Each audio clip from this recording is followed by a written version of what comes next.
So even though we can't add new neurons throughout our lifespan, at least not in very great numbers, it's clear that we can change our nervous system, that the nervous system is available for change, that if we create the right set of circumstances in our brain, chemical circumstances, and if we create the right environmental circumstances around us, our nervous system will shift into a mode in which change isn't just possible, but it's probable. As I mentioned before, the hallmark of the child nervous system is change. It wants to change. The whole thing, everything from the chemicals that are sloshing around in there to the fact that there's a lot of space between the neurons. A lot of people don't know this, but early in development, there's a lot of space between the neurons. And so the neurons can literally move around and sample different connections very easily, removing some and keeping others. As we get older, the so-called extracellular space is actually filled up by things called extracellular matrix and glial cells. Glia means glue. Those cells are involved in a bunch of different processes, but they start to fill in all the space, kind of like pouring concrete between rocks. And when that happens, it becomes much harder to change the connections that are there.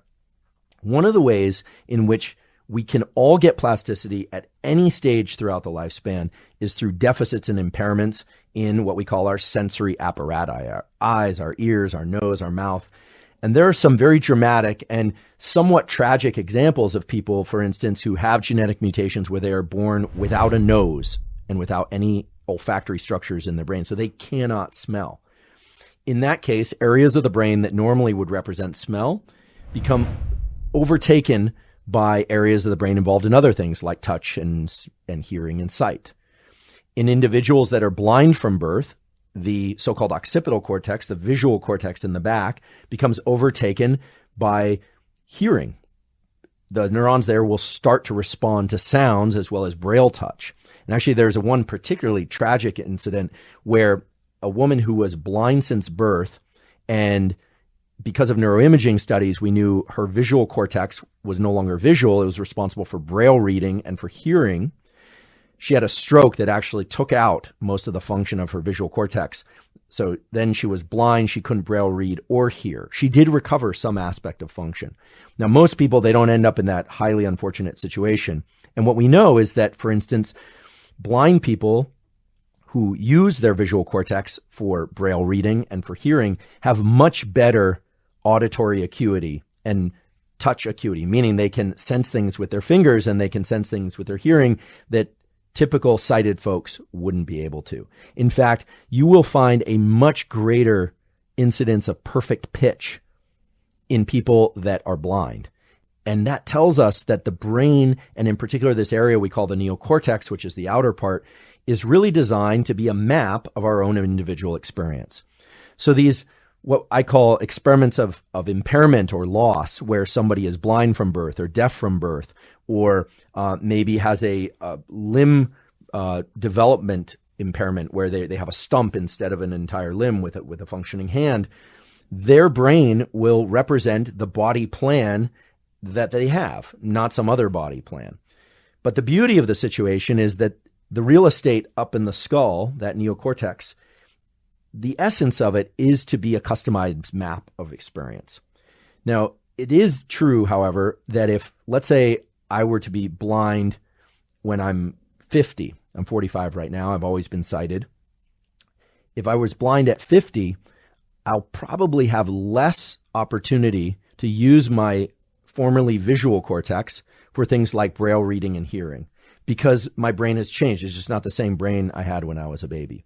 So there's actually a principle of biology. Not many people know this. It's actually a principle of neurology, which is called the Kennard principle, which says if you're going to have a brain injury, you want to have it early in life. Now, of course, better to not have a brain injury at all, but if you're going to have it, you want to have it early in life. And this is based on a tremendous number of experiments examining the amount of recovery and the rate of recovery in humans that had lesions to their brain either early in life or later in life. So the Kennard principle says better to have injuries early in life. Now, that's reassuring for the young folks. It's not so reassuring for the older folks.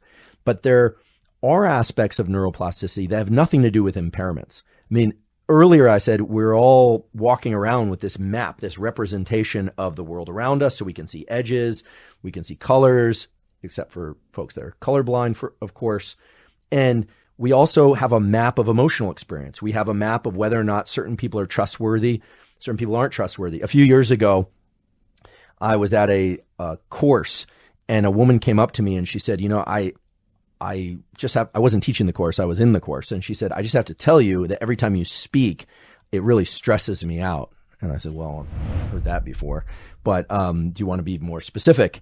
And she said, yeah, your tone of voice reminds me of somebody that I had a really terrible experience with.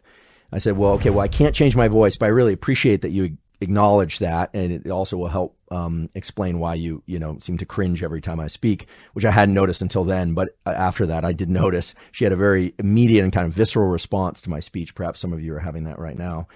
But in any event, over the period of this 2-week course, she would come back every once in a while and say, you know what, I think just by telling you that your voice was really difficult for me to listen to, it's actually becoming more tolerable to me. And by the end, we actually became pretty good friends, and we're still in touch. And so what this says is that the recognition of something, whether or not that's an emotional thing or a desire to learn something else, is actually the first step in neural plasticity. And that's because our nervous system has two broad sets of functions. Some of those functions are reflexive. Things like our breathing, our heart rate are obvious ones. But other aspects are reflexive, like our ability to walk. If I get up out of this chair and walk out of the door, I don't think about each step that I'm taking, and that's because I learned how to walk during development. But when we decide that we're going to shift some sort of behavior or some reaction or some new piece of information that we want to learn is something that we want to bring into our consciousness, that awareness is a remarkable thing because it cues the brain and the rest of the nervous system that when we engage in those reflexive actions going forward, that those reflexive actions are no longer fated to be reflexive. Now, if this sounds a little bit abstract, we're going to talk about protocols for how to do this. But the first step in neuroplasticity is recognizing that you want to change something.